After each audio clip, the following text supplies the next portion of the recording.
بالله من الشيطان الرجيم. بسم الله الرحمن الرحيم.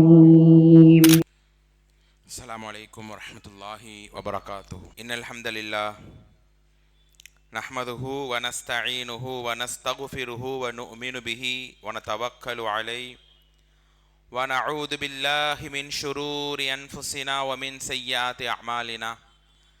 من يهده الله فلا مضل له ومن يضلل فلا هادي له.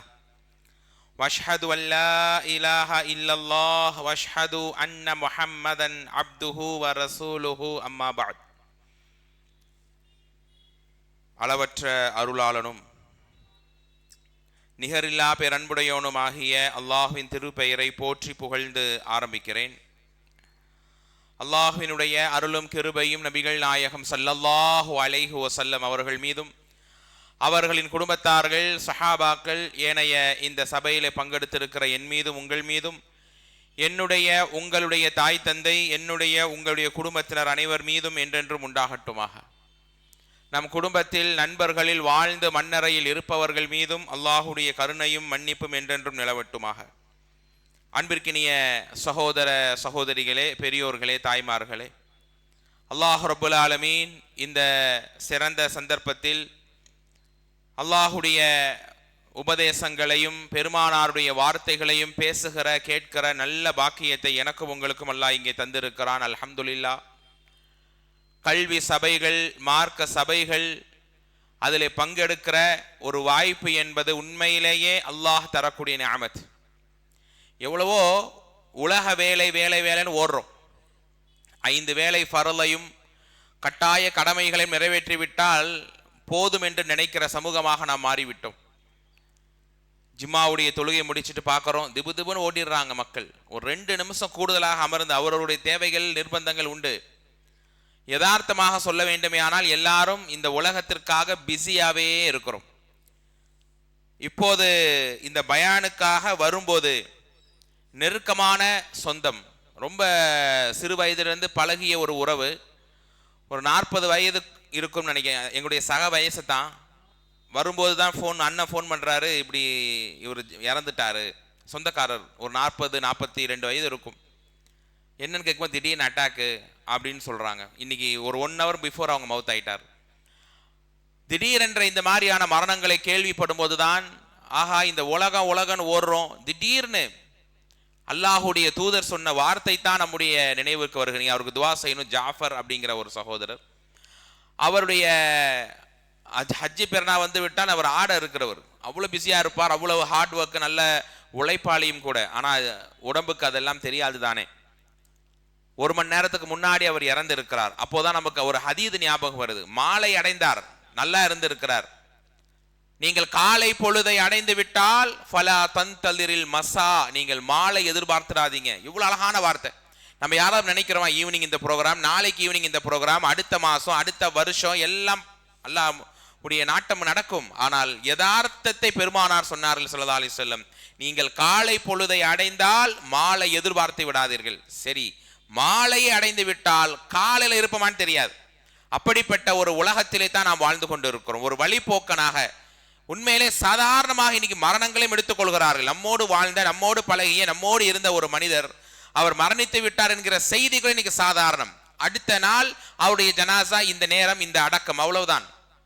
அப்ப இந்த உலகத்துல ஒரு மனுஷனுடைய அடையாளம் என்பது மரணிச்ச ஒரு நாளைக்குள்ளாக அழிந்து விடுகிறது. குடும்பம் வேணால் ஞாபகம் வைத்திருப்பார்கள், ரொம்ப நெருங்கிய வட்டாரம் வேண்டுமானால் எங்கேயாவது நினைக்கும் போது யோசிச்சு பார்ப்பாங்க, அவ்வளவுதான்.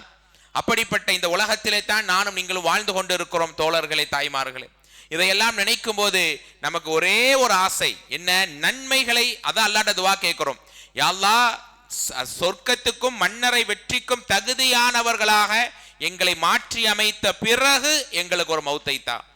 நாங்கள் நன்மையில பலகீனமா இருக்கும் போது, உன்னுடைய வெறுப்பிலே வாழ்ற நேரம் அல்லது இபாதத்திலே சடைவாக இருக்கிற சந்தர்ப்பத்தில் எங்கள் ரூஹை நீ எடுத்து விடாதே, எங்களுக்கு நிறைய நிறைய உன்னுடைய அருளை தா.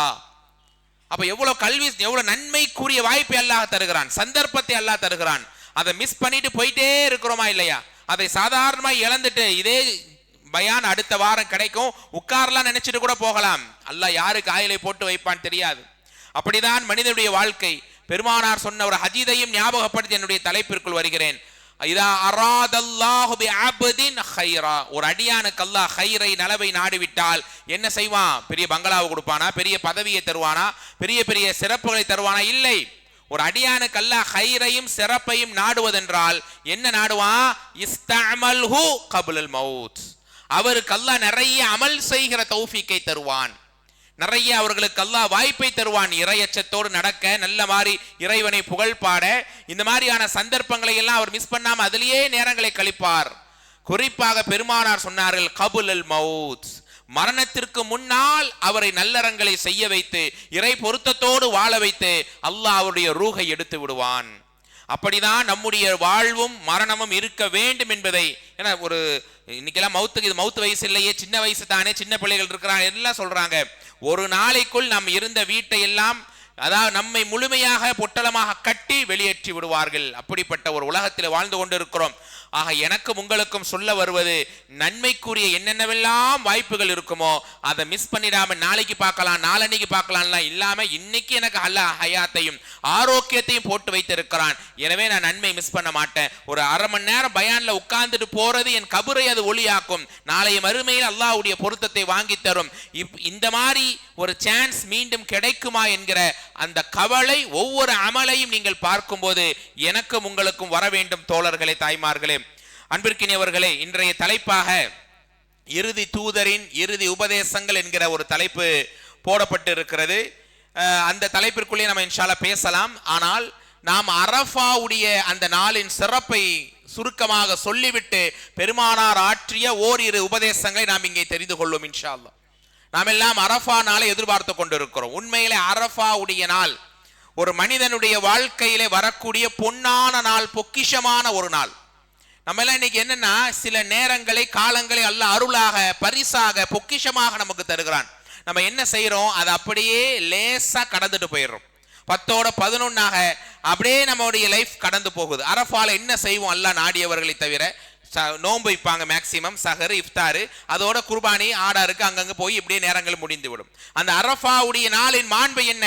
அந்த அரஃபாவுடைய நாளில் அல்லாஹ் என்னென்ன பாடங்களை உங்கள் உள்ளத்திலே ஏற்படுத்துகிறான் என்பதை நானும் நீங்களும் புரிந்து, இந்த அரஃபாவுடைய நாள் சாதாரணமான நாள் அல்ல. அந்த நாளை எனக்கு அல்லாஹ் ஹயாத்தோடு ஆரோக்கியத்தோடு கழிக்க வைத்திருக்கிறான். எனவே இந்த நாளை நான் உயிரோட்டமாக கழிப்பேன் என்பதை நீங்கள் முடிவு செய்து கொள்ள வேண்டும். அன்பானவர்களே, இந்த நாளினுடைய ஒரு சில சிறப்புகளை பாருங்கள். இந்த அரஃபாவுடைய நாள் எப்படிப்பட்ட நாள் என்றால், இந்த நாளில் இக்மாலுத்தீன், மார்க்கத்தை அல்லாஹ் முழுமைப்படுத்திய ஒரு நாள். சாதாரண நாள் அல்ல.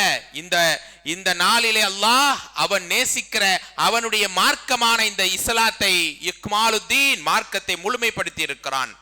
அப்படியானால் இந்த நாளுடைய சிறப்பு எவ்வளவு சிறப்பு! ஒவ்வொரு மனிதனும் ஒவ்வொரு நேரங்களையும் பார்க்கிறான், காலங்களை அப்படி கடந்து போகிறான். ஆனா அரஃபா என்ற ஒரு நாள் வரும்போது பல சந்தர்ப்பங்களில் அந்த நாள் நம்முடைய வாழ்க்கையில ஒரு ஈமானிய புத்துணர்ச்சியை தந்தே ஆகும். அன்பானவர்களே, அப்படிதான் பெருமானார் சொன்னார்கள், இந்த நாள் அல்லாஹ் தன்னுடைய தீனை முழுமையாக்கிய ஒரு நாள். இந்த மார்க்கம் எவ்வளவு பெரிய ஒரு கண்ணியமான ஒரு நிலையில் எங்களை அல்லாஹ் வைத்திருக்கிறான். இந்த உலகத்துல நாம எதை வேண்டுமானாலும் இழக்கலாம், எதை இழந்தாலும் பிரச்சனை இல்லை. ஆனா இந்த தீனை, இந்த இஸ்லாத்தை, இந்த மார்க்கத்தை இழந்தால் அவனுக்கு எல்லாமே தோல்விதான். இந்த இஸ்லாமும் இந்த ஈமானும் தானே அல்லாஹ்வை முழுமையாக நெருங்குகிற ஒரு வழியாக நமக்கு அமைக்கிறது. இந்த இஸ்லாம் தானே நாளைய சொர்க்கத்தை எங்களுக்கு வாங்கி தரும். இந்த இஸ்லாமும் ஈமானும் தானே நரகத்தை விட்டு எங்களை தூரமாக்கும். அப்படிப்பட்ட இந்த மார்க்கம் முழுமையான ஒரு நாள் இந்த அரஃபாவுடைய நாள். இனி இந்த மார்க்கத்தில் கூட்டல் குறைவு கிடையாது. இனி இந்த மார்க்கத்தில் யாரும் அதிகப்படுத்த முடியாது. இனி இந்த மார்க்கத்தில் எல்லாம் அல்லாஹ் தீர்மானித்த விஷயங்கள் முடிந்து விட்டது. இனி யாரும் இந்த மார்க்கத்தை குறையும் சொல்ல முடியாது. எந்த விதமான குறையும் இந்த மார்க்கத்தில் இல்லவே இல்லை. என்னால் முழுமையாக்கப்பட்டு விட்டது. ஒரு மனிதனுடைய ஆன்மீக வாழ்க்கையா, குடும்ப வாழ்க்கையா, பகிரங்க வாழ்க்கையா, அந்தரங்க வாழ்க்கையா, எல்லா நிலைக்கும் இந்த மார்க்கத்தில் வழிகாட்டுதல் இருக்கிறது என்பதை உறுதிப்படுத்திய நாள் இந்த அரஃபாவுடைய நாள். அப்படிப்பட்ட இந்த அரஃபாவுடைய நாளில் நாம் விளங்க வேண்டிய முக்கியமான ஒன்று, இந்த தீனை எங்களுக்கு அல்லாஹ் முழுமையாக்கினான். இந்த இஸ்லாம் தான் அடிப்படை. ஒரு வரலாறை சொல்லி நான் உங்களுக்கு ஆரம்பிப்பேன்.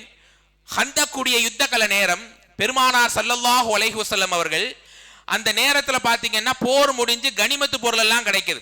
எதிரிகள் விட்டுட்டு போன பொருள் தானே அதெல்லாம் கிடைக்குது. அதுல அன்சாரிகளும் கலந்திருக்கிறாங்க, முஹாஜிர்கள் மக்கத்து வாசிகளும் கலந்திருக்கிறார்கள். அப்படி கலந்திருக்கிற நேரம் பெருமானார் அன்சாரிகளை விட்டு விட்டார்கள். முஹாஜிர்களுக்கு என்ன செய்யறாங்க, அவர்களுடைய அந்த கனிமத்து பொருள்களை எல்லாம் கொடுத்து கொண்டிருக்கிறார்கள். மனுஷன் தானே, யதார்த்தம் தானே, அந்த மனிதனுடைய யோசனை வரத்தானே செய்யும். இந்த அன்சாரிகள்ல மூத்தவர்கள் எதுவும் பேசல, ரசூலுல்லாஹி அலைஹி வஸல்லம் செய்யறாங்க கரெக்ட். ஆனா அந்த அன்சாரிகள்ல இளைஞர்கள் என்ன பேசிட்டாங்க, பெருமானார் ஸல்லல்லாஹு அலைஹி வஸல்லம் அவர்கள் ஏன் இப்படி செய்கிறார்கள், நமக்கு ஒரு ஷேர் வரணும் தானே, ஊரும் உறவும் சேர்ந்து விட்டதோ. முஹாஜிர்கள் யார், தன்னுடைய ஊருக்காரர்கள். ரசூலுல்லாஹி அலைஹி வஸல்லம் அந்த ஊருடைய ஒரு மகிழ்வுக்காக ஊரும் உறவும் சேர்ந்துருச்சு போல, அதனால தான் ரசூலுல்லாஹி அலைஹி வஸல்லம் அவங்களுக்கா அள்ளி அள்ளி கொடுக்கறாங்க. தவறான வார்த்தை தான், மனசை ரணப்படுத்துற காயப்படுத்துற வார்த்தை தான். ஒரு சில இளைஞர்கள் அன்சாரிகள் இப்படி பேசிவிட்டார்கள். பெருமானாருடைய காதுக்கு வருகிறது. அல்லாஹ்வுடைய தூதர் ஸல்லல்லாஹு அலைஹி வஸல்லம் அதை கேட்ட உடனே மனசு ஒடிஞ்சு போயிடுறாங்க. எல்லா அன்சாரிகளையும் ஒரு கூடாரத்துக்குள்ளே அழைக்கிறார்கள். அப்படி அன்சாரிகள் அந்த கூடாரத்துக்குள்ளே அழைத்து என்ன கேட்க, என்ன வார்த்தை அவங்க சொல்லி இருக்கிறாயா, முஹம்மத் யஅதில் ஃபஇன்னக லம் தஅதில். ரசூலுல்லாஹி அலைஹி வஸல்லம் நீதம் பண்ணல, நீ நீதமா நடக்கல. பெருமானார் ஸல்லல்லாஹு நீதமா ஏன் இந்த டைம்ல, அதாவது அவங்க நீதமா நடந்திருக்கணுமே அப்படின்லாம் நீதத்தை பத்தி சொன்னதால பெருமானார் அப்படியே ஒரு சொட்டு கண்ணீரை வடித்து விட்டார்கள். அன்சாரிகளை ஒன்று சேர்க்கிறார்கள். அப்போது அதுல ஒரு இளைஞர் தனியாக நிற்கிறார். ஏன்னா அந்த அன்சாரியினுடைய அந்த இளைஞனுடைய தாயார் யாரு, அன்சாரி. அவனுடைய வாப்பா அன்சாரி கிடையாது. அப்ப இவர் அன்சாரில சேர்க்கணுமா வேணாமான ஒண்ணு, இப்னு உக்தில் கௌமி மின்ஹும், அது உங்களுடைய தோழர் தான், உங்க அன்சாரிகள்ல உள்ள ஒருவர் தான். அவங்க வாப்பா அன்சாரியா இல்லைனாலும் நீங்க அவர் அன்சாரியா தான் பார்க்கணும், அவரையும் கூட்டிட்டு வாங்க. எல்லாரையும் சேர்க்கிறார்கள். சேர்த்து விட்டு பெருமானார் சொன்ன வார்த்தையை பாருங்க, அலா துஹிபூனனி, அல்லாஹ் ரப்புல் ஆலமீன் உங்களுக்கு இந்த இஸ்லாத்தையும் இந்த மார்க்கத்தையும் நேசித்திருக்கிறான். நீங்கள் எல்லாம் ஒன்றுமில்லாமல் வந்தீர்கள், இந்த கொள்கை இல்லை, இந்த கோட்பாடு இல்லை, இஸ்லாம் இல்லை. ஆனால் என் மூலமாக அல்லாஹ் இந்த தீனை தந்தானே, இந்த நேர்வழியை தந்தானே, இந்த அழகான மார்க்கத்தை அல்லாஹ் என் மூலமாக சொல்ல வைத்தானே, இந்த மார்க்கத்தை நீங்கள் புரிந்து விட்டீர்களா? அதைத்தனா முகத்திபன், நீங்கள் எல்லாம் இந்த மார்க்கத்தை பொய்ப்படுத்தியவளா என்கிட்ட வந்தீங்க, ஆனா இந்த தீனை அல்லாஹ் என் மூலமாக உங்களுக்கு உண்மைப்படுத்தினான். அலா தரலௌன ஐ யذهبன் நாஸ் பிஷாத்தி வல் இப்லி வ தذهبூன பி ரசூலில்லாஹி இலா ரிஹாலிக்கும். அவர்கள் எல்லாம் தங்கத்தையும் வெள்ளிகளையும் ஒட்டகங்களையும் எடுத்துட்டு போறாங்க. ஆனா அன்சாரிகளே, நீங்க உங்களுடைய நபியை, உங்களுடைய இந்த தீனை எடுத்துக்கொண்டு செல்கிறீர்கள். அப்படியானால் நீங்கள் தானேப்பா உயர்ந்த மக்கள். லௌலல் ஹிஜ்ரா, ஹிஜ்ரத் இல்லை என்றால் லகுன்து இம்ரான் மினல் அன்சார், இந்த ஹிஜ்ரத் மட்டும் இல்லை என்றால் நானும் அன்சாரிகள் ஒருவனாகத்தான் இருந்திருப்பேன். தரக்து லக்கும் இஸ்லாமன், அவர்களுக்கெல்லாம் கனிமத்தை தந்தேன். அன்சாரிகள் உங்களுக்கு இந்த இஸ்லாத்தை அல்லாஹ் விட்டு வைத்திருக்கிறான். அவங்க எல்லாம் இஸ்லாத்துக்கு புதுதா வாராங்கன்னு நான் கொடுத்தேன். உங்களுக்கு தான் பெரிய சொத்தே இந்த மார்க்கம் தானே, இந்த இஸ்லாம் தானே. இந்த மார்க்கத்தை அல்லாஹ் உங்களுக்கு தந்தது போதுமானதா இல்லையா? இல்லையா ரசூலுல்லாஹ், எங்க அம்மா ஷபாபுனா, எங்களில் சில இளைஞர்கள் தான் இப்படி தப்பும் தவறுமாக பேசிவிட்டார்கள், நாங்க யாரும் பேசல, அவர்களும் புதிது என்பதால் பேசிவிட்டார்கள், மன்னித்து விடுங்கள் யா ரசூலுல்லாஹ் என்று சொல்லி என்ன செய்யறாங்க, அந்த சபை நிறைவு பெறுகிறது. இந்த ஹதீதிலே, இந்த வரலாற்றில் என்ன பாடத்தை நான் சொல்ல வந்தேன், இந்த தீனின் ஆழத்தை பெருமானார் புரிய வைத்தார்கள். இவங்கெல்லாம் ஆடு மாடு ஒட்டகத்தை கொண்டு போறாங்க, ஆனா நீங்க எடுத்துட்டு போறது எது, இஸ்லாத்தை எடுத்துட்டு போறீங்க. இந்த உலகத்தில் நாங்கள் செல்வத்தை இழக்கிறோம், மற்ற பொருளாதாரத்தை இழக்கிறோம், நம்முடைய கண்ணியம் கூட போகிறது, பரவாயில்லை. ஆனால் இந்த தீன், இந்த இஸ்லாம், அதுதான் நம்முடைய முதன்மை, அதுதான் நம்முடைய அடிப்படை என்பதை ஒவ்வொரு நேரத்தில் நம் உள்ளத்திலே ஆழமாக அழுத்தமாக பதிய வைக்க வேண்டும் அன்பானவர்களே. அப்படிப்பட்ட இந்த தீன், இந்த இஸ்லாம் முழுமையாக்கப்பட்ட நாள் இந்த அரஃபாவுடைய நாள். தோழர்களே, பெருமானார் ஸல்லல்லாஹு அலைஹி வஸல்லம் உபதேசங்களை எல்லாம் ஆற்றிவிட்ட பிறகு, இந்த மார்க்கத்தை அல்லாஹ் ஏற்றுக்கொண்டு விட்டான் என்கிற நிலைக்கு பிறகு உங்களுக்கு எல்லாம் தெரியும் தானே. ஆனா குர்ஆன்ல எவ்வளவோ ஆயத்துகளை படிக்கிறோம் தோழர்களே. ஆனா ஒரு சில வசனங்கள், எல்லா வசனங்களும் உள்ளத்துல பதியணும். ஆனா ஒரு சில வசனங்கள் உண்மையிலேயே நம்முடைய உள்ளத்தை எத்தனை முறை படித்தாலும், 100 முறை படித்தாலும், அதைவிட அதிகமாக படித்தாலும் நம்முடைய உள்ளத்தை அது உழுக்கத்தான் செய்கிறது. ஒரு சில வசனங்கள் நம் கண்களை அப்படியே குளமாக்கும். அது ஈமானுடைய அடையாளமும் கூட, அல்லாஹ் தந்திருக்கிற அருளும் கூட. 5வது அத்தியாயத்துடைய 3வது வசனம் உங்களுக்கு எல்லாம் தெரியும் தானே, எல்லாருக்கும் மனப்பாடம் உள்ள வசனம். உண்மையிலே அந்த வசனத்தை படிக்கும் போது இந்த தீனின் ஒரு அங்கமாக நான் இருக்கிறேன். இன்றைய இரவு உறங்குவதற்கு முன்னாக நீங்கள் படிக்காத மக்கள் இருந்தால் படித்து பாருங்கள். அல் யௌம், அல் யௌம்னா என்ன அர்த்தம்? பொதுவா யௌம்னா டே, எல்லா நாளையும் குறிக்கும். அல் யௌம் என்றால் டுடே, இந்த நாள், இன்று. அல் யௌம அக்மல்து லகும் தீனகும், இந்த நாள், இந்த மார்க்கத்தை உங்களுக்கு முழுமைப்படுத்திய அந்த நாள். எந்த நாள்? அரஃபாவுடைய நாள். வஅத்மம்து அலைக்கும் நிஅமதி, என்னுடைய நிஅமத்தை பரிபூர்ணப்படுத்திய நாள். இங்க அல்லாஹ் தன் நிஅமத்தாக எதை சொல்கிறான்? எதை சொல்றாங்க? காசை சொல்றானா, பணத்தை சொல்றானா, பேரை சொல்றானா, புகழ சொல்றானா? இந்த தீனை அல்லாஹ் சொல்லி காட்டுகிறான். வாத்மம்து அலைக்கும் நிஅமதி, இன்னும் புரிய வேண்டும் என்றால் வரதீது லக்குமுல் இஸ்லாம தீனா, இந்த மார்க்கத்தை, இஸ்லாத்தை உங்களுக்கு தீனாக நான் பொருத்தப்பட்டு கொண்டேன். அந்த மார்க்கம் தான் என் நிஅமத். என் நிஅமத்தை நீங்கள் தாங்கிய மக்களாக இந்த மண்ணிலே வாழ்ந்து முழுமையாக்கப்பட்ட இந்த மார்க்கத்தை பேணி நடக்க வேண்டும் என்று அல்லாஹ் ரப்பல் ஆலமீன் சொல்லுகிறான். அப்படிப்பட்ட நீங்க அரஃபா நாளை எதிர்கொள்ளக்கூடிய அந்த நாளை நீங்கள் அடையும் போது சுப்ஹானல்லாஹ், இந்த ஆயத்தையும் படித்து இந்த தீனில் யா அல்லாஹ் எங்களை நிலைத்துவை, இந்த தீனிலே எங்களை உறுதியாக்கவை, பெயருக்கு வாழக்கூடியவர்களாக, இந்த மார்க்கத்தை அறியாதவர்களாக, தூதர் வழி நடக்காதவர்களாக இருக்கிறார்களே, அப்படி எங்களை ஆக்கி விடாதே, அப்படி எங்களை மேலோட்டமாக எங்களை வாழ வைத்து விடாதே என்று இந்த நாளில் ஒரு சொட்டு கண்ணீரை வடித்து நாங்கள் பிரார்த்தித்தால் அந்த நாளின் மகத்துவத்தை நாம் புரிந்து விட்டோம் தோழர்களே. அந்த நாளை அல்லாஹ் எங்களுக்கு சரியாக அடைய வைத்து விட்டான் என்பதை நீங்கள் புரிய முடியும். இந்த வசனம் இறங்க இறங்க உங்களுக்கு தெரியும் தானே, உமர் ரலியல்லாஹ் எதற்கும் சட்டென்று அழாத அந்த மாமனிதர் அப்படியே கண்ணீர் விட்டு அழுகிறார்கள். அப்போது அருகிலே உள்ளவர்கள் கேட்கிறாங்க, யா உமர் லிமா யபுக்கி லிமா தபுக்கி, ஏன் நீங்கள் அழுகிறீர்கள், என்ன காரியம்?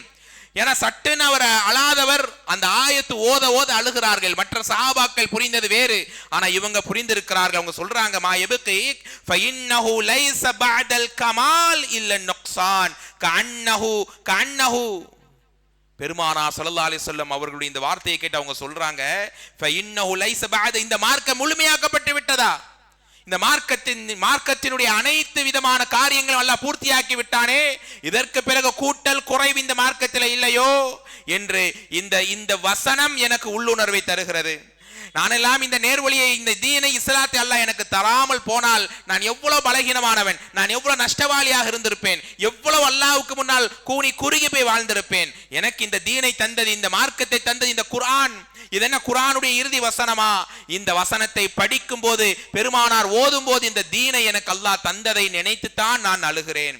இந்த தீனை அல்லாஹ் எங்களுக்கு தந்தான் என்று நினைக்கும் போது உண்மையிலேயே நம்முடைய உள்ளத்திலே பேரானந்தம் வர வேண்டும். இந்த தீன்ல நம்மெல்லாம் இறை மார்க்கத்தை ஏற்றுக்கொண்டோம் என்றது ஓகே, ஆனா அந்த பெருமையை, அந்த இறை நெருக்கத்தை உங்கள் பிள்ளைகளுக்கும் உங்களுக்கும் சொல்லிக்கொண்டே இருக்க வேண்டும். அதைத்தான் இப்ராஹிம் அலைஹிஸ்ஸலாம் 2வது அத்தியாயத்துடைய 132வது வசனம், யாக்கூப் அலைஹிஸ்ஸலாம் இப்ராஹிம் அலைஹிஸ்ஸலாம் தன் பிள்ளைகளுக்கு சொன்னார்கள், இன்னல்லாஹ் அஸ்தஃபா லகுமுத்தீன், இந்த தீன், இந்த இஸ்லாத்திற்காக நம்மை அல்லாஹ் தேர்வு செய்திருக்கிறான்.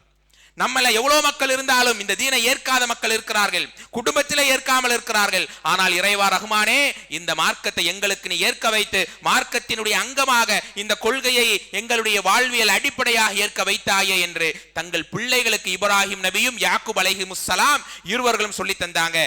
சொல்லி தந்துட்டு சொன்னாங்க, ஃபலா தமூதுன்ன இல்லா வ அன்தும் முஸ்லிமூன், முஸ்லிம்களாக அன்று நீங்கள் மரணித்து விட வேண்டாம். அப்ப இந்த தீனை அல்லாஹ் தந்தது எவ்வளவு பாக்கியமோ முக்கியமோ, அதை விட மிக முக்கியமானது இந்த தீனோடு நீங்கள் மரணிக்க வேண்டும் என்று இந்த இஸ்லாத்தை சொல்லி தந்தார்கள். அப்படிப்பட்ட இந்த மார்க்கம் முழுமையாக்கப்பட்ட நாள் அரஃபாவுடைய நாள். அதை நினைத்து நினைத்து தான் இந்த நாளின் பெருமையை நாங்கள் புகழ் பாட வேண்டும். அது மட்டுமல்ல, மறு ஆண்டுகள், பல ஆண்டுகள் கழித்து சில யூதர்கள் வருகிறார்கள். உமர் ரலியல்லாஹுடைய ஆட்சி நேரம். அப்போது சொல்லுகிறார்கள், ஹலீஃபா உமர் ரலியல்லாஹு அவர்களே, உங்களுடைய திருக்குரானிலே ஒரு வசனம் உண்டு, அந்த வசனம் மட்டும் எங்களுடைய தௌராத்தில் இருந்திருந்தால் இறங்கிய நாளை நாங்கள் திருவிழா நாளாக கொண்டாடி இருப்போம். அது என்ன வசனம் அப்பா என்று கேட்கும்போது, அந்த யூதர்கள் ஓதிய, ஒரு யூதருக்கு ஒரு அந்த வசனம் ஏற்படுத்திய நிலையை பாருங்கள். அதே 5வது அத்தியாயத்துடைய 3வது வசனம், அந்த அரஃபா மைதானத்திலே இந்த மார்க்கத்தின் முழுமைக்காக அல்லாஹ் இறக்கிய வசனத்தை தான் ஓதி காண்பிக்கிறார்கள் அந்த யூதர்கள். அப்போதும் அந்த அரஃபா மைதானத்தில் எந்த அளவுக்கு கண்ணீரை கொட்டினார்களோ அதே அளவு அழுகிறார்கள். அந்த நேரத்திலே அந்த வசனத்தை படித்து மீண்டும் மீண்டும் அழுது சொன்னார்கள், இந்த வசனம், இந்த குர்ஆன் எங்களுக்கு எங்கள் வாழ்விலே ஒளியையும் வெளிச்சத்தையும் தந்தது என்று சொன்னார்கள். அந்த வசனம் எங்க தௌராத்தில் இருந்திருந்தால் இறங்கிய நாளை நாங்கள் திருவிழா நாளாக கொண்டாடி காட்டியிருப்போம். அப்படிப்பட்ட ஒரு வசனம், மார்க்க முழுமையாக்கப்பட்ட ஒரு நிலை கொண்ட நாள் அரஃபாவுடைய நாள் என்பதை புரிந்து இந்த தீன் நம் வாழ்வின் அடிப்படை என்பதை இந்த அரஃபா நாள் சொல்லி தருகிறது. இன்னொரு சிறப்பு என்ன தெரியுமா? அரஃபாவுடைய சிறப்பு, ஒரே ஒரு ஹதீதை நீங்கள் படிக்கலாம். இந்த உலகத்துல எத்தனையோ சிறந்த நாட்கள் உண்டு, சிறந்த மாதங்கள் உண்டு. ரமலானுடைய மாதம் இதோ, துல்ஹஜ்ஜுடைய நாட்கள் எல்லாமே அல்ஹம்துலில்லாஹ் நமக்கு அல்லாஹ் நாளை கொடுத்திருக்கிறான். ஆனால் இந்த ஹதீதை நீங்கள் படிக்க வேண்டும். அஃதலுல் ஐயாம், சஹீஹான ஹதீஸ், நாட்களிலேயே சிறந்த நாள். அஃதல் என்றால் அக்பர், மிக பெரியதுன்னு ஒருமை. அந்த மாதிரி ரொம்ப ரொம்ப ரொம்ப சிறந்தது நாட்கள் எது? யௌம் அரஃபா, அரஃபாவுடைய நாள். நாட் த பெஸ்ட் டேன்னு சொல்லுவாங்க. அந்த மாதிரி ஒரு மனிதன் அல்லாஹ்வை நிறைய நெருங்க வேண்டிய நாள் அரஃபாவுடைய நாள். நோன்பு வச்சோமா, தூங்குறோமா, அடுத்த வேலையை பார்த்தோமா, இஃப்தாரை முடிச்சோமா, இப்படி மேலோட்டமாக கழிக்காமல் அந்த நாளில் உங்களுடைய அமல்கள் கொஞ்சம் மெருகேற வேண்டும். அந்த நாள் இனி இதே போல ஒரு அரஃபா அடுத்த ஆண்டு கிடைக்குமா? நெருங்கிய நண்பர் ஒருவர் போன நோன்புல அவர் தான், போன ஹஜ்ஜி பெருநாள் அவர் தான் தொலை வைத்தார் காரி. ஆனா இந்த ஆண்டை இல்லை, நடுவில் மௌத்தாகி போனார். அப்படியானால் யாருக்கு என்ன வாய்ப்பு என்று தெரியும். இன்னைக்கு நான் அல்லாஹ் இந்த வாழ்வை, இந்த அரஃபா நாளை தந்திருக்கிறான். எனவே இந்த நாளை நான் ஈமானோடு அமைத்துக் கொள்வேன், சிறந்த நாளை நான் அடைய போகிறேன் இன்ஷா அல்லாஹ் என்கிற உணர்வு வர வேண்டும். அதே மாதிரி சூரா அல் ஃபஜ்ர்ல நீங்க படிக்கலாம், வஷ்ஷஃபஇ வல் வத்ரி. சூரா ஃபஜ்ரினுடைய 2 மற்றும் 3 வல் ஃபஜ்ரி வலயாலின் அஷ்ரி வஷ்ஷஃபஇ வல் வத்ரி. ஒற்றை படை மீது சத்தியமாக, இரட்டை படை மீது சத்தியமாக. இப்படி அல்லாஹ் இந்த நாளை பற்றியான ஒரு சிறப்பை சொல்லுகிறான். இரட்டை படைனா எந்த நாளுங்க? யோமுன் நஹர், பெருநா கொண்டாடுறீங்களே அந்த நாளை அல்லாஹ் என்ன செய்யறான்? வஷ்ஷஃபஇ என்ற வார்த்தையை கொண்டு சொல்றான்.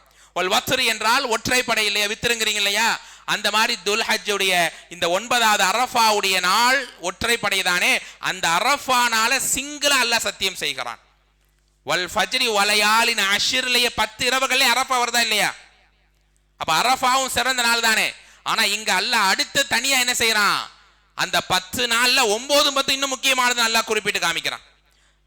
10வது நாளாவது ஈதாக இருக்குது, சந்தோஷமான நாள், ஓகே.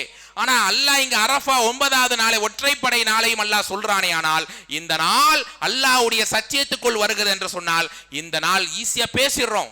இவ்வளவு சிறப்பு, இவ்வளவு கண்ணியம் ஈஸியா கடந்துடக்கூடாது. ஆனால் அந்த நாள் வரும்போது கேஷுவலா கடந்துடுறோம். கொஞ்சம் எக்ஸ்ட்ராவா குர்ஆன் ஓதுறோமா, கொஞ்சம் எக்ஸ்ட்ரா தௌபா தேடுறோமா, கொஞ்சம் அன்னைக்கு ஸ்பெஷலா ஏதாவது தர்மம் செய்யறோமா, அன்னைக்கு நம்ம குடும்பத்துக்கு ஏதாவது ஒரு ஹதீஸை சொல்லி, மார்க்கத்தை சொல்லி அந்த சஹரையும் இஃப்தாரையும் உற்சாகப்படுத்துறோமா? இல்லவே இல்லை. அப்படியே நம்முடைய ரமலான் எப்படி கழிந்ததோ அதே மாதிரி தான் இந்த அரஃபாவுடைய நாளையும் அல்லாஹ் பாதுகாக்க வேண்டும். ஒரு சிலரை தவிர இப்படி கழிக்கிறாங்க. ஆனா இந்த அரஃபாவுடைய நாள் அல்லாஹ் அன்னஹு அக்ஸம பில்லாஹ், அல்லாஹ் சத்தியம் செய்யக்கூடிய ஒரு நாள். அதே மாதிரி 4வது விஷயம், இந்த அரஃபாவுடைய நாளை பற்றி பெருமானார் சொல்லும்போது ஒரு மனிதனுடைய அடிப்படையான ஆசை, நம்ம துஆவின் கையேந்தினால் என்ன கேட்பீங்க? முதல்ல சொர்க்கத்தை கேட்போம், அப்படிதானே? யா அல்லாஹ் சொர்க்கத்தை கொடு. 2வது என்ன கேட்பீங்க? நரகத்தை விட்டு. சொர்க்கத்தை கேட்கும் போதே நரக விடுதலை அல்லாஹ்ட்ட கேட்டுரும். அப்படிப்பட்ட நரக விடுதலை கூறிய ஒரு மனுஷனை நரகத்தை விட்டு அல்லாஹ் விடுதலை படுத்துற நாளிலேயே சிறந்த நாள் இந்த அரஃபா தான். ரமலான்ல கேட்பீங்க, ஃபஜ்ர்ல கேட்பீங்க, ஜும்மால கேட்பீங்க, உபரியான நோன்பு வச்சுட்டு கேட்பீங்க. எவ்வளவோ சான்ஸ் இருந்தாலும் அரஃபா நாள்ல நரகத்தை விட்டு யா அல்லாஹ் நீ தூரமாக்கு, எங்களால தாங்க முடியாது இந்த நரகம், எங்களால் பொறுத்து கொள்ள முடியாது இந்த அதாபை, எனவே நரகத்தை விட்டு எங்களை லேசாக்கு லேசாக்கு என்று அழுது அழுது தீர்க்க வேண்டிய நாள் இந்த அரஃபாவுடைய நாள். சாதாரணமான நாள் அல்ல. வெயிலுடைய காலம் ஏசிலாம இருக்க முடியுதா? கடுமையான வெக்கை காலம். ஹஜ்ஜுக்கு போயிருக்கிறாங்க மக்கள், சொல்றாங்க வெயிலா இருக்குதுங்க, முடியலங்க. என்னதான் கூலிங் கிளாஸை போட்டாலும் குடையை வச்சுக்கிட்டாலும் அந்த வெக்கையிலே அப்படியே சுருண்டுருவாங்க. ஆனால் நாளைய மறுமையினுடைய நாளில் பாவிகள் நரகத்திலே தள்ளப்படுவார்களே, அந்த பயம் வரணுமா இல்லையா? இதெல்லாம் சாப்பிடுறீங்களே நோய் வந்துருங்க என்ன பயந்து தூக்கி போட்டுறான். ஆனா இந்த பாவத்தை செய்யற, இந்த அநியாயத்தை செய்யற நரகத்தில் நீ போயிடுவே என்றால் மனுஷனுக்கு பயம் இல்லை, பதட்டம் இல்லை. தொழாமல் உறங்குகிறாய், வட்டியிலே இருக்கிறாய், ஹலால் ஹராம்களை பேணுவதில்லை, மார்க்கம் பேசுகிறாய், நடைமுறையிலே இல்லை என்று சொன்னாலும் நம்முடைய உள்ளம் நடுங்குவதில்லை, நம்முடைய எண்ணங்கள் மாறுவதில்லை தோழர்களே. ஆனால் நரக விடுதலை, நரகத்தை விட்டு அல்லாஹ் எங்களை லேசாக்கணும் என்பதற்குரிய அந்த அடிப்படை இந்த எல்லா நாளும் கேட்கிறோம். ஆனா இந்த அரஃபா நாள நிறைய நாம் கேட்டுக்கொண்டே இருக்க வேண்டும். நரக வேதனை விட்டு அல்லாஹ் எங்களை தூரமாக்கு என்று உங்களால எவ்வளவு சொல்ல முடியுமோ அந்த அளவுக்கு துஆக்களை நீங்கள் அந்த அரஃபா நாள்ல கேளுங்க. அடுத்த இன்னொரு சிறப்பு என்ன தெரியுமா? அன்னஹுல் யௌம் அல்லதி அகதல்லாஹு ஃபீஹி அல் மீசாக் அலா துர்ரியத்தி ஆதம். ஆதம் அலைஹிஸ்ஸலாம், இது தப்சீர்ல சஹீஹான ரிவாயத்திலே தான் வருகிறது. ஆதம் அலைஹிஸ்ஸலாமை அல்லாஹ் எழுப்பி அவங்க சந்ததிகளை எல்லாம் அல்லாஹ் எழுப்பினானாம். எழுப்பி அல்லாஹ் கேட்டான். குர்ஆனுடைய 7வது அத்தியாயம் 172 173வது வசனம். ஆதமையும் ஆதமுடைய சந்ததிகளையும் அல்லாஹ் அழைத்து கேட்கிறான் அலைஹிமுஸ்ஸலாம், அதாவது அலஸ்து பி ரப்பிக்கும், நான் உங்கள் கடவுளா இல்லையா, நான் உங்கள் இரட்சகனா இல்லையா என்று அல்லாஹ் கேட்டான். நம்ம எல்லாரும் சொன்னோம் காலு பலா, ஆமாம் இறைவா. இந்த ஒப்பந்தம் நடந்த நாள் அரஃபாவுடைய நாள். நிறைய கவுல்கள் மாற்றம் இருந்தாலும் நிறைய அறிஞர்கள் இது அரஃபாவுடைய நாள் என்பதாக சொல்றாங்க. இது உண்மையாக இருந்தால் இது ஒரு சிறப்பு தான், இது ஒரு எக்ஸ்ட்ரா செய்தியாக நீங்கள் புரிந்து கொள்ளுங்கள், சரிங்களா? இப்படி ஒப்பந்தம் நடந்த நாள் இந்த அரஃபாவுடைய நாள். அதே மாதிரி இன்னொரு சிறப்பு என்ன தெரியுமா? இந்த அரஃபாவுடைய நாளை பற்றி பெருமானார் சொல்லும் போது யுபாஹி பிக்குமுல் மலாயிகா, அல்லாஹ் இந்த அரஃபாவுடைய நாள்ல முதல் வானத்துக்கு வந்து விடுகிறான். மற்ற நாள்கள்ல அல்லாஹ் சில நேரங்கள் தானே, குறிப்பாக தஹஜ்ஜத்துடைய நேரத்துல தான் முதல் வானத்துக்கு அல்லாஹ் வரான் இல்லையா? முதல் வானத்தில் அந்த இரவுடைய கடைசி பகுதியில வந்து அல்லாஹ் தன் கையை நீட்டி வைக்கிறான். அடியானே, உன் தேவைகளை கேளு, உன்னுடைய பிரச்சனைகளை சொல்லு, உன்னுடைய பாவங்களை கொட்டி தீர்த்து விடு, உன்னுடைய தவறையெல்லாம் பகலில் பாவம் செய்தவனை மன்னிப்பு கேள்றாங்கிறான் அல்லாஹ். ஆனா அரஃபாவுடைய நாள்ல அந்த நாள் முழுக்க அல்லாஹ் முதல் வானத்திலே வருகிறான். நம்முடைய தேவைகளை, நம்முடைய பிரார்த்தனைகள், நம்முடைய கண்ணீரை அல்லாஹ் ரப்புல் ஆலமீன் அங்கே எதிர்பார்க்கிறான். அப்ப அந்த நாளை மிஸ் பண்ணலாமா? அந்த நாளுடைய மாண்பை எவ்வளவு அல்லாஹ், இவ்வளவு சிறப்புகள். சில இந்த தலைப்பு விதமா சில விஷயங்களை பார்க்கும்போது இன்னும் பாயிண்ட்ஸ்கள் போய்கிட்டே இருக்குது. அந்த அளவுக்கு இந்த அரஃபாவுடைய நாளின் சிறப்பை நம்மால படிக்க முடியும். எந்த அளவுக்கு என்றால் ஒரு ஆதாரபூர்வமான செய்தியிலே படிக்கிறோம். அல்லாஹ் அந்த முதல் வானத்திலே வந்து அந்த அரஃபா நாள நீங்க உட்கார்ந்து திக்ர் செய்றீங்க. அரஃபா நாள்ல குறிப்பா ஹஜ்ஜில் இருக்கும் போது நான் அமல்கள் நிறைய செய்வோம். ஊர்ல இருக்கும் போது அப்படியே கேர்லெஸ்ஸா கடந்துருவாங்க, அல்லாஹ் பாதுகாத்த மக்களை தவிர. ஆனா அந்த நாளில் நீங்க கொஞ்சம் அதிகமான அமல்களை ஈடுபடும் போது அல்லாஹ் மலக்கிட முதல் வானத்துக்கு வந்த அல்லாஹ் யுபாஹி பிக்குமுல் மலாயிகா, மலக்குகளிடத்தில் பெருமை பேசுவானாம். என் அடியானை பார்த்தீர்களா? இந்த அரஃபா நாளில் எப்படியெல்லாம் என்னை அழைக்கிறான், எந்த அளவுக்கு என்னிடம் அவன் நெருங்கி வர கண்ணீர் துளிகளை கொட்டுகிறான். இந்த நாளிலே நரக விடுதலை அவன் கேட்கிறானா, நான் தந்து விடுகிறேன். இந்த நாளில் அவன் சொர்க்கத்தை கேட்கிறானா, நான் தந்து விடுகிறேன். இந்த நாள் அவன் மன்னிப்பை கேட்கிறானா, நான் தந்து விடுகிறேன். இப்படி அல்லாஹ் மலக்கிடம் பெருமை பேசக்கூடிய நாள் பல சந்தர்ப்பங்கள் உண்டு. இதோ இப்போ நீங்க உட்கார்ந்து பயான் கேட்கிறீங்களே, இந்த நேரத்திலேயும் அல்லாஹ் அப்படியான ஒரு புகழை நமக்கு தருகிறான். ஆனா அரஃபா மைதானத்தில் அல்லது அரஃபா நாளில் நாம ஸ்பெஷலா நிறைய அமல்களை செய்யும் போது இப்படி அல்லாஹ் மலக்கிடம் பெருமை பேசுகிறான் என்றால் அந்த நாளை நம்ம 10 கழிக்கணுமா அல்லது இறைவனை வணங்கிய நிலையில் உயிரோட்டமாக கழிக்கணுமா என்று கொஞ்சம் நீங்கள் யோசித்து பாருங்கள் தோழர்களே. அது மட்டுமல்ல, இன்னொரு இந்த அரஃபாவுடைய சிறப்பு என்ன தெரியுமா? அல் ஹஜ்ஜு அரஃபா. இன்னைக்கு ஹஜ்ஜுங்கிறது எல்லாருடைய ஆசையும் கனவுமாக இருக்கிறது. இந்த ஆண்டு கூட போகணும்னு நினைச்ச பல பேரால போக முடியல இல்லையா? பலருக்கு பொருளாதார சிக்கல், பலருக்கு உடல்நிலை பிரச்சனை, எல்லாமே கூடி வரணும் தானே, காசு இருந்தா மட்டும் போக முடியாது. அப்படிப்பட்ட இந்த ஒரு மனிதனுடைய ஆசை இஹ்ராம் கட்டிய நிலையில் அரஃபா மைதானத்திலே நான் நின்று அப்படியே புழுதி படிந்த தலையோடு அழுக்கான அந்த இஹ்ராமுடைய ஆடையில நான் அங்கே நின்று அல்லாஹ்விடத்தில் அழுது மன்றாட வேண்டும். அப்படி உண்மையிலேயே இங்க ஹஜ்ஜுக்கு போன பல பேர் இருக்கலாம், தெரியாது. என்னுடைய தனி அனுபவத்தை நான் சொல்லுகிறேன். ஒரு மனுஷனுடைய வாழ்க்கையில எவ்வளவோ துஆக்களை கேட்கிறோம். அதாவது தஹஜ்ஜத் நேரத்தில் எழும்புனா கேட்கிறோம், அல்ஹம்துலில்லாஹ் ரமலான்ல கேட்கிறோம், நோன்பு திறக்கும் போது ஏதாவது ஒரு பயணத்துல திடீர்னு ஏதாவது ஒரு மௌத்தை கேட்டு அப்படியே கலங்கி ஒரு பல சந்தர்ப்பங்கள்ல துஆக்கள் கேட்கிறோம். ஆனா எல்லா துஆவையும் விட அந்த அரஃபா மைதானத்தில், அந்த அரஃபா ஹாஜிகள் தங்குறாங்களே அந்த மைதானத்தில், அந்த அரஃபா எல்லைக்குள்ள உண்மையிலேயே நாம பிரார்த்திக்கும் போது, பாவ மன்னிப்பு தேடும் போது அப்படியே நம்ம என்ன செய்வோம்னா நம்மளை மெய் மறந்து மனசுல அப்படியே ஒரு உறுதியோட இஸ்திகாமத்தோட அந்த துஆக்களை நம்ம கேட்போம். அந்த அரஃபா பலருக்கு பலவிதமான அனுபவங்கள் இருக்கலாம். என்னுடைய அனுபவத்தை நான் சொல்கிறேன். அந்த அரஃபா மைதானத்துல கேட்ட மாதிரி ஒரு ஃபீல் இல்ல. அந்த அளவுக்கு நிறைய கேட்க, இன்னும் கேட்கணும். சூரியன் மறைகிறதுக்கு முன்னாடி எல்லாம் கையை உயர்த்தி அப்படியே நம்ம துஆ கேட்கணும். சஜிதால விழுந்து கேட்கிறாங்க, இப்படி எல்லாம் பார்க்கிறோம். சுப்ஹானல்லாஹ். அப்படிப்பட்ட ஒரு மகத்துவமிக்க ஒரு நாள் அந்த அரஃபாவுடைய நாள். அந்த நாளை நாம துஆக்களிலேயே கழிக்க வேண்டும் அன்பானவர்களே. நிறைய அல்லாஹ்ட்ட தேவைகளை கேட்டு அந்த நாளினுடைய ஒரு குறிப்பிட்ட நோன்பு வச்சுட்டோ இல்லாம அந்த நாளினுடைய ஒரு பகுதியை அல்லாஹ்வுடைய அருளை வேண்டி நாம் கழிக்க வேண்டும். இப்படியான தனி சிறப்புகள் எல்லாம் அந்த அரஃபாவுடைய மைதானத்திலே பெருமானார் நமக்கு சொல்லி தந்தாங்க. அந்த அரஃபாவுடைய உபதேசம் போன வாரமே உங்களுக்கு சில உபதேச நிகழ்ச்சி இருந்தாங்க மாஷா அல்லாஹ். அதனால ஒரு சில வார்த்தைகளை மட்டும் சொல்லி நான் இந்த தலைப்பை முடிக்கிறேன். உண்மையிலேயே இந்த அரஃபாக்குன்னு 1-2 நாள் இருக்கிறது, சில தினங்கள் இருக்கிறதுனால இந்த செய்திகள் ரொம்ப நெருக்கத்தில் சொல்லணுமேங்கிற ஒரு ஆசை இருந்தது. காரணம், இந்த பெருமானார் ஸல்லல்லாஹு அலைஹி வஸல்லம் இந்த அரஃபாவுடைய உபதேசம் என்பது உண்மையில வருஷத்துல அரஃபால நெருங்கி இருக்கிறோங்கிறதுக்காக ஆற்றப்படுற உரை அல்ல. அவ்வப்போது இப்ப நம்மளே பயான் பண்ற வருஷம் ஃபுல்லா அல்லாஹ்வுடைய உதவி கொண்டு அரஃபா நெருங்கும் போதுதான் இந்த தலைப்பை எடுத்து பேச தோணுது. ஆனால் இந்த தலைப்பு, இந்த உபதேசங்கள், இறுதி நபியினுடைய அந்த இறுதி வார்த்தைகள் உண்மையில் நம்முடைய அதுல எத்தனை பண்புகளை நம்ம ஃபாலோ பண்ணோம். கடந்த வாரம் பேசப்பட்டது. அப்ப அந்த விஷயங்களை எவ்வளவு உபதேசங்களை சொல்லி இருப்பாங்க. என் வாழ்க்கையில் அந்த உபதேசத்தை நடைமுறைப்படுத்தினேனா? பெருமானாருடைய ஸல்லல்லாஹு அலைஹி வஸல்லமுடைய 23 ஆண்டு கால அந்த நபித்துவ வாழ்க்கையினுடைய சாராம்சத்தை அவர்கள் சொல்லி தந்த ஒரு உபதேசம். பெருமானார் ஸல்லல்லாஹு அலைஹி வஸல்லமுடைய அவங்க லைஃப்லயே ரொம்ப நேரம் எடுத்து பேசின ஒரு வார்த்தை.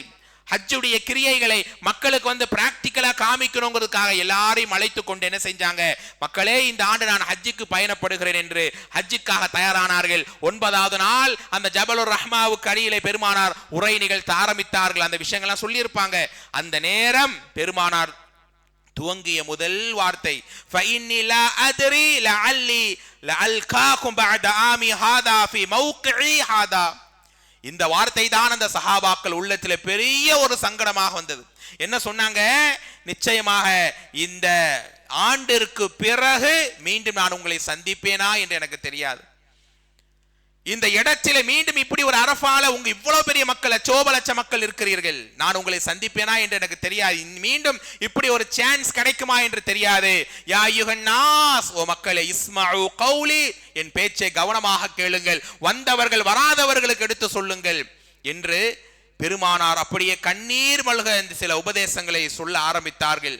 அப்படியாக பெருமானார் ஆரம்பம் முதல் கடைசி வரை கண்ணீர் மலையிலே ஆற்றிய ஒரு உரை. சஹாபாக்கள் இதென்ன பெருமானாருடைய இறுதி உபதேசமா, இனி நமக்கு பயானே பண்ண மாட்டாங்களா என்று ஒவ்வொருத்தரும் கலங்கிய ஒரு உபதேசம் தோழர்களே. அதிலே பாருங்க, இன்னைக்கு நாம எல்லாம் நிறைய அமல்களை செய்கிறோம் மாஷா அல்லாஹ், தொழுகை, இபாதத்து, திக்ர் எல்லாம் ஓகே. ஆனா பெருமானார் சொன்ன விஷயம், மனித சமுதாயத்தினுடைய மாண்பை நாம பேணிட்டோமா? பெருமானார் சொன்னார்களே, இன்ன திமாஅக்கும் வ அம்வாலக்கும் ஹராமுன் அலைக்கும் கஹுர்மதி யௌமிக்கும் ஹாதா வ ஃபீ ஷஹரிக்கும் ஹாதா வ ஃபீ பலதிக்கும் ஹாதா. இந்த ஊர் மக்கா, இந்த இடம் அரஃபா, இந்த மாதம் துல்ஹஜ் எவ்வளவு சிறந்தது. எல்லாருடைய ஆசை அரஃபா மைதானத்தில் நாளைக்கு ஹாஜிகள் நிக்க போறாங்க இன்ஷா அல்லாஹ். அந்த காட்சிகளை, அந்த உரைகளை கேட்கும் போது அப்படியே நம்முடைய மனசெல்லாம் அங்கேயே தான் இருக்கும். அதே மாதிரி ஹஜ்ஜுடைய சில கிரியைகளை கேட்கும்போது அந்த மாதத்தை அடைந்தாலே புத்துணர்ச்சி. அதே மாதிரிதான் மக்கா, எத்தனை முறை போனாலும் மீண்டும் மீண்டும் மக்கா மக்கா என்ற அந்த ஆசை ஏற்படத்தானே செய்யும். ஏன்? அது புனிதம். அதே போல உங்கள் சகோதரருடைய மானம், மரியாதை, புனிதத்தை நீங்கள் பார்த்து கொள்ளுங்கள். அதே மாதிரி நீங்க பாருங்க, இன்னைக்கு அல்லாஹ்வை வணங்கி தொழுகையில இபாதத்திலே அதாவது அலங்காரமாக இருக்கக்கூடியவர்கள், சிறந்த முறையில் இருக்கக்கூடியவர்கள் கூட சகோதரருடைய மானம், மரியாதையை எந்த அளவுக்கு மாசுபடுத்துகிறார்கள், இழுக்காக்குறாங்க. சில பேரு நல்ல இபாதத்தாலியாக இருப்பார்கள், அல்லாஹ் பாதுகாக்க வேண்டும். ஆனால் மனிதனிடத்திலே பழகிறதுல மோசம். பெருமானார் இதை கடுமையாக வெறுத்திருக்கிறார்கள். உங்களுடைய வாழ்க்கையில இந்த பயான பேசுற நானோ நீங்களோ ஒரே அடிப்படை, என் நாவால் கரத்தால் யாருக்கும் எந்த உயிருக்கு நான் தொல்லை தர மாட்டேன், யாருடைய மனசை நான் புண்படுத்த மாட்டேன். நம்ம என்ன நினைக்கிறோம் தெரியுமா?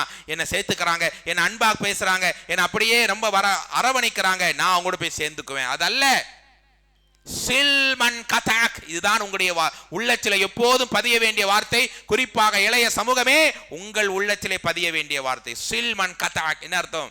உங்களை வேணா வேணா வேணான்னு வெட்டி விடுறாங்களே, என் மூஞ்சிலே முழிக்காத போடான்னு சொல்றாங்களே, அவர்களோடு நீங்கள் சேர்ந்து கொள்ளுங்கள். உங்களை அவமானப்படுத்துறவனுக்கு இதெல்லாம் ஈஸியா பேசிடலாங்க, ஈஸியா கேட்டுடலாம். அந்த நிலையில் நம்மளை அவமானப்படுத்தி நம்மளை பேசக்கூடியவங்களை நம்ம அதே மாதிரி அவமானப்படுத்தினா தான் தூக்கமே வரும். இதல்ல ஈமானுடைய பண்பு, இதல்ல இறையச்சம் உள்ள அடியாருடைய நிலை. அப்படியாக நான் யாரையெல்லாம் வெறுப்பாக பகைவனாக பார்த்தேனோ அவர்களை சேர்த்து கொண்டு நல்லவனாக நடப்பேன் என்கிற அந்த உறுதிமொழி வர வேண்டும். அதனாலே தான் பெருமானார் ஸல்லல்லாஹு அலைஹி வஸல்லம் அவங்களுடைய கடைசி நேரம், மரண நிமிடம் இல்லையா, கடைசி நேரம் சாதாரணமான நேரம் அல்ல. இனி இந்த உலகம் கொஞ்சம் கொஞ்சமாக நமக்கு குறைகிறது, இனி நமக்கு மரணம் தான் என்று சுதாரித்துக் கொண்ட அருமை நாயகம் பெருமானார் ஸல்லல்லாஹு அலைஹி வஸல்லம் அவர்கள் தோழர்களை ஃபதுல் இப்னு அப்பாஸ், அலி இப்னு அபீ ஸாலிப் ரலியல்லாஹு அன்ஹுமா இருவரையும் அழைத்துக் கொண்டு அவங்க தோளிலே கை போட்டுக் கொண்டு பள்ளியிலே ஒரு முறை அல்ல இருமுறை அல்ல முஹத்திஸீன்கள் அறிவிக்கிறார்கள் பல முறை மெம்பரிலே வந்து அமர்வார்கள். மஸ்ஜித் நபவி இருக்கிறதை பாருங்கள், அந்த மெம்பரை நாங்கள் பார்க்கிறோம். பெருமானார் சொன்ன முதல் வார்த்தை, தோழர்களே உங்களுடைய இஸ்ஸத், உங்களுடைய கண்ணியத்துக்கு ஏதாவது நான் இழுக்க ஏற்படுத்தியிருந்தால், ஏதாவது உங்க மான மரியாதை விளையாடி இருந்தால் பழி தீர்த்துக் கொள்ளுங்கள் தோழர்களே, பழி தீர்த்துக் கொள்ளுங்கள் தோழர்களே என்று பெருமானார் திரும்ப திரும்ப சொன்னார்கள். தோழர்கள், என்ன ஆனது யா ரசூலல்லாஹ், நீங்கள் யாரையும் கடிஞ்சு கொண்டதில்லையே, பேசினது கூட இல்லையே, உங்களுக்கு எல்லாம் தெரியும் தானே பெருமானார் தோளிலே ஒரு யூதர் துண்டை போட்டு கடனை கேட்கும் போது அந்த துண்டுடைய அந்த அடையாளம் எல்லாம் தெரிந்தது. உமர் ரலியல்லாஹு போய் அதை கண்டிக்கும் போது உமர் ரலியல்லாஹு பெருமானார் கண்டிக்கிறாங்க. அவர் நியாயத்தை தானே கேட்கிறார், நீங்கள் ஏன் முன் வருகிறீர்கள்?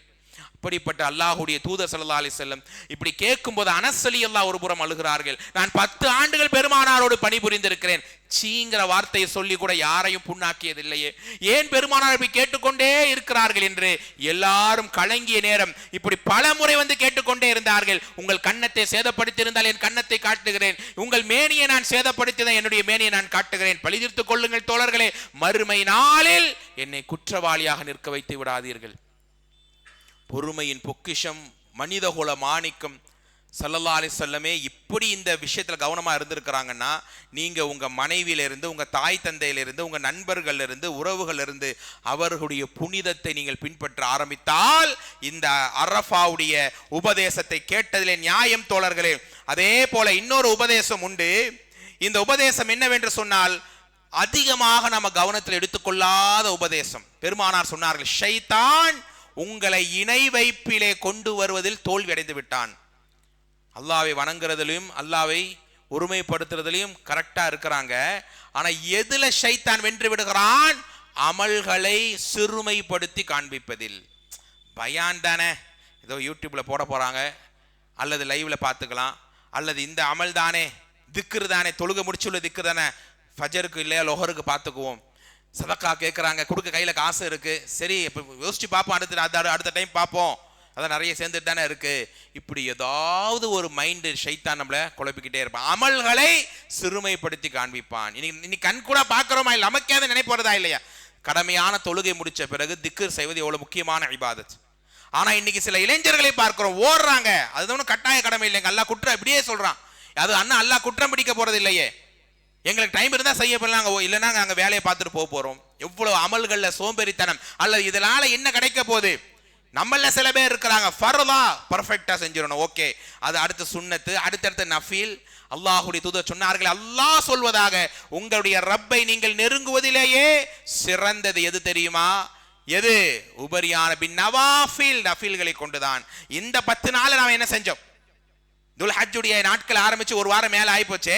இந்த நாளை நான் துல்காதால எப்படி கழிச்சேனோ அதே மாதிரி தான் கழிச்சேனா, அல்லது கொஞ்சம் எக்ஸ்ட்ராவா தக்பீர் சொன்னனா, கொஞ்சம் எக்ஸ்ட்ராவா தஹலீல் லா இலாஹ இல்லல்லாஹ் சொன்னனா, அல்லது இந்த நாளை நான் எப்படி கழித்தேன், கொஞ்சம் என்னுடைய அமல் ஒரு 50 இருந்தது ஒரு 60 ஸ்டேஜாவது ஆச்சா, அந்த லெவலாவது கூடிச்சா, என்னை நான் கேட்கிறேன், நீங்கள் உங்களை கேள்வி கேளுங்கள். இல்லை என்றால் இந்த பொன்னான வாய்ப்புகள், சந்தர்ப்பங்கள், சான்ஸ் மிஸ் பண்ணாங்கன்னா அது கிடைக்காது அன்பானவர்களே. அப்படிப்பட்ட இந்த அமல்களை எதையுமே சிறுமைப்படுத்தி விடாதீர்கள். ஆராஃபாசிகள் தெரியும் தானே உங்களுக்கு, எப்போ நன்மையினுடைய மாண்பு தெரியும். சில இளைஞர்கள், சிறுவர்கள் இங்கே உட்கார்ந்து இருக்கிறார்கள். உங்களுடைய இந்த ஆரோக்கியம், இளமை நன்மைக்காக பயன்படட்டும். சக்கராத்துடைய நேரம் பார்த்து முன்னாடி சொன்னனே, ஒரு சிறு வயதுடைய நபர், நல்ல நல்ல நல்ல ஆரோக்கியமான ஒரு நபர் மரணித்து போனார். அப்ப அந்த சக்கராத் வரும்போதுதான் கால ரப்பி லௌலா அஹர்தனி இலா அஜலின் கரீப், கொஞ்சம் டைம் கேட்பான், கொஞ்சம் அவகாசம் கேட்பான், எனக்கு டைம் கிடைக்காதான் ஏங்குவான். இளமையை தந்தாய், ஆரோக்கியத்தை தந்தாய், ஓய்வை தந்தாய், நன்மைக்குரிய சான்ஸையும் தந்த, நான் மிஸ் பண்ணிட்டனே என்று அவன் கலங்கி ஓடுவான். அல்லாஹ்ட்ட டைம் கேட்பான், டைமே கிடைக்காது. கடைசியில் அந்த ஆராஃப் வாசிகள் சொர்க்கமும் போக முடியாம நரகமும் போக முடியாம வெயிட்டிங் லிஸ்ட்ல அல்லாஹ் வைத்து விடுவான். அப்போ அவங்க பேசிக்குவாங்களா, சார் நம்ம ஒரு நன்மை எக்ஸ்ட்ராவா இருந்தா நம்ம இன்னைக்கு சொர்க்கத்திலே அல்லவா இருப்போம், நன்மையை அலட்சியப்படுத்திட்டோமே, கேர்லெஸ்ஸா போயிட்டோமே, ஆனா இந்த நாள் நாங்கள் தலைகுனிவோடு இருக்கிறோமே என்று அந்த மக்கள் பேசிக்கொள்வார்கள். அப்ப யோசிச்சு பாருங்க, ஒரு நாளைக்கு மட்டும் நன்மையினுடைய சான்ஸ்களை பேசுற நானோ கேட்கிற நீங்களோ இல்ல மாஷா அல்லாஹ் அல்லாஹ் பாதுகாத்தவர்களை தவிர எவ்வளவு நன்மைகளுடைய வாய்ப்புகளை ஈஸியா கடந்து போய்கிட்டே இருக்கிறோம்.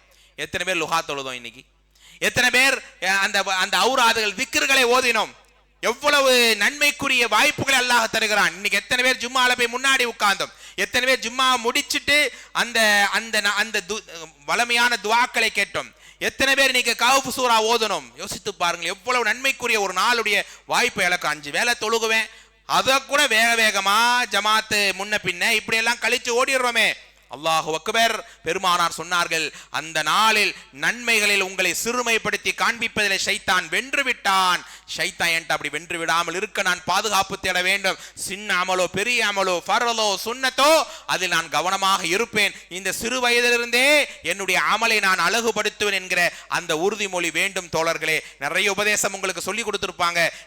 இன்னொரு வார்த்தை பெருமானார் இறுதியாக சொன்னார்கள், தரக்து ஃபீக்கும் அம்ரைன், 2ஐ நான் விட்டு செல்கிறேன். பல நேரம் கேட்ட ஒரு வார்த்தை, லன் தலில்லு மா தமஸ்ஸக்தும் பிஹிமா. அந்த 2ஐயும் குர்ஆன் ஹதீஸ், அல்லாஹ்வுடைய வேதம், பெருமானாருடைய வார்த்தையும் வாழ்க்கையும் அங்கீகாரத்தையும் நம்முடைய வாழ்க்கையாக எடுத்துக்கொண்டால் நிச்சயமாக அவர்கள் வழிகடவே மாட்டார்கள்.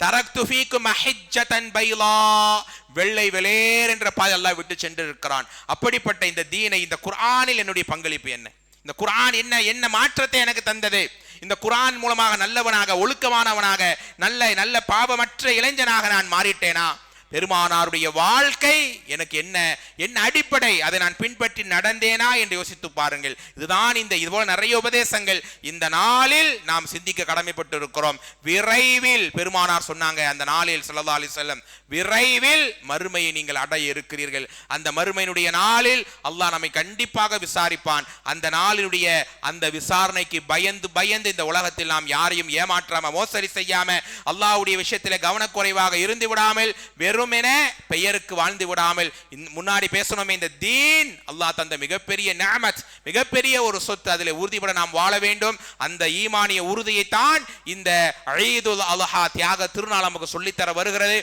அரஃபா நாள், இந்த சிறப்புமிக்க இந்த நாட்களை அல்லாஹ்வை புகழ் பாடி பெருமைப்படுத்தி அல்லாஹ் எதிர்பார்க்கிற மலக்கிடம் பெருமை பேசுகிற சிறந்த அடியார்களாக நானும் நீங்களும் வாழ்வதற்கு அல்லாஹ் தௌஃபீக் செய்யட்டும். கேட்ட உபதேசங்களை நம்முடைய ஒவ்வொரு நேரத்திலேயும் நம்முடைய பின்பற்றக்கூடிய களமாக அல்லாஹ் அமைத்து தரட்டும். அல்லாஹ் நம்முடைய வரக்கூடிய பெருநாளையும் வரக்கூடிய எல்லா சந்தர்ப்பங்களையும் சந்தோஷமாக மகிழ்வாக ஆக்கி தந்து நீண்ட ஆயுளையும் நிறைய அமல்களுக்குரிய வாய்ப்பையும் பரக்கத்தான வாழ்வையும் அல்லாஹ் தந்து எல்லா மக்களுக்கும் அல்லாஹ் ரப்புல் ஆலமீன் நலவை தந்து ஈமானோடு மரணித்து கபரிலே வெற்றி அடைந்து நாளைய மறுமையில் அல்லாஹ்வுடைய திருப்பொருத்தத்தோடு ஜன்னத்துல் ஃபிர்தௌஸிலே உலா வரக்கூடிய உயர்ந்த பாக்கியத்தை நம் அனைவருக்கும் ஒவ்வொருவருக்கும் அல்லாஹ் தந்து அருள் புரிவானாக. வாஹிர் தஅவானா அனில் ஹம்துலில்லாஹி ரப்பில் ஆலமீன். அஸ்ஸலாமு அலைக்கும் வரஹ்மத்துல்லாஹி வபரகாத்துஹு.